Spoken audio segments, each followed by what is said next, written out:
Hello, అందరికీ నమస్తే. సోది చెప్పకుండా సుత్తి కొట్టకుండా మనం రంగనాథ్ గారి కవిత వినేద్దామా? మీలో ప్రతి ఒక్కరూ సబ్స్క్రైబ్ చేసుకోండి, షేర్ చేయండి, లైక్ కొట్టండి, కామెంట్ పెట్టండి. ప్లీజ్ మంచి మంచి కవితలను విని ఎంజాయ్ చేయండి. ఈరోజు కవిత పేరు ఎవరు బండ ఎవరు దేవుడు. అదేదో ఊరి నుండి మహాశిల్పి వచ్చాడు, మరేదో ఊరి నుండి పెద్ద బండ తెచ్చాడు.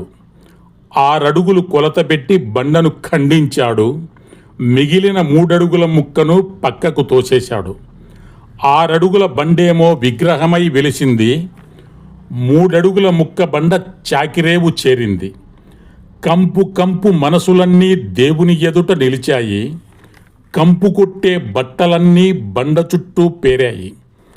గొంతెమ్మ కోర్కెల గొంతులన్నీ తీర్థంతో తడిచాయి, మురికి మరకల బట్టలేమో నీటిలో ములిగాయి. అర్థంగాని స్తోత్రాలతో పూజారి భక్తి శ్రద్ధలు, చాకలి నోటి వెంట ఇస్సు ఇస్సు శబ్దాలు. శటగోపం ప్రతి తలను పవిత్రంగా తాకుతోంది, పరిశుభ్రతకై ప్రతి బట్ట బండను బాదుతుంది. తుదకు గుడి నుండి మనసులన్నీ కంపుతోనే వెళ్ళాయి, రేవు నుండి బట్టలన్నీ ఇంపుగా వెళ్ళాయి.